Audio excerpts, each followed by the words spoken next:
So I'm in Gatlinburg, Tennessee for the very first time. And we're driving up this steep mountain. And along the mountain, there's some baby bears. Yes, I said baby bears. And we get to our destination, and it's this beautiful home, four-story home, sitting in the side of the mountain, right? And we walk in, and we were invited there by a nine-figure earner. Yes, I said nine-figure earner. That's $100 million+ he earns a year. And he invited us there from a training that we were in earlier that day as a surprise. So about 75 of us, he had it all set out for us with drinks, a live band, food, and a beautiful view over this mountain, right, in Tennessee. And so this was the very first time that my first money block was actually challenged. That's a money belief. It's a belief that you have about, that's the word block, that's all.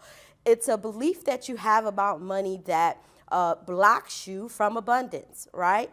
And so this was the very first time it challenged me on that. And really, I thought that wealthy people were nasty, they were haughty, they were rude, they were greedy, they were selfish, and this was not the case. It just took away that whole belief. But I think where it started at, where it was rooted at, was the misquoted scripture that money is the root of all evil. And the scripture actually says that the love of money is the root of all evil. And what it's talking about is that greed, that putting money in the place of God is evil, that putting money as your source instead of your resource, doing bad things to get money, right? That's what it's talking about. It is not talking about abundance. It is not talking about being able to have money flow through your hands, right? But what we often don't quote is the scripture that says that money answereth all things, right? And I put the answereth from the King James, but it says money answers all things. And it's not talking about money makes you happy or money makes you joyous. Those things are intrinsic, but it does solve problems. It gives you options. Money answers problems. It gives you solutions.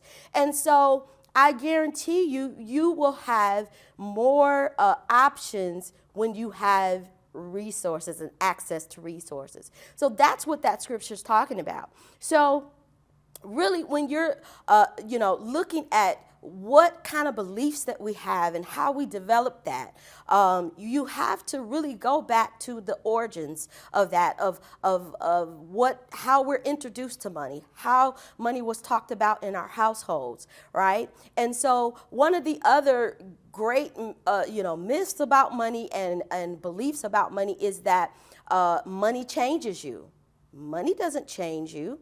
It makes you more of who you are. It amplifies who you are. If you were a jerk, when you didn't have any money, probably you're going to be a jerk when you have some money. But if you were a giver, right, when you had little and you gave, guess what? When you get more money, you're probably still going to be that giver, right? I know that I am, right? And so we have to really look at and challenge our beliefs, because guess what? They are subconscious. And our subconscious doesn't make a right or wrong. It only knows what we feed it. It only knows what we feed it, and it will play out, right? And so we've really got to take the time to actually go back and map those things out so that we know how to attack it. We know how to get the positive things in there. We know how to get those things in there, because of all my years of working with, social services professionals, judges, social workers, counselors, right? Family attorneys. I saw this play out a lot, because as we were a profession that, and I say were because I retired from that profession. I'm a full-time entrepreneur now because I don't have many money blocks anymore. But anyway, that's another story. But we often want to help everyone, but we don't have the resources to do that.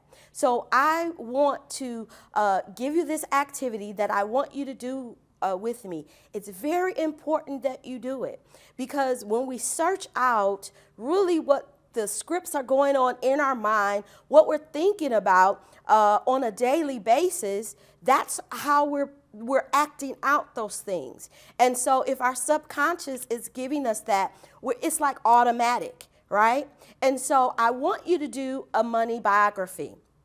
And I want you to really take the time to actually do this and map it out.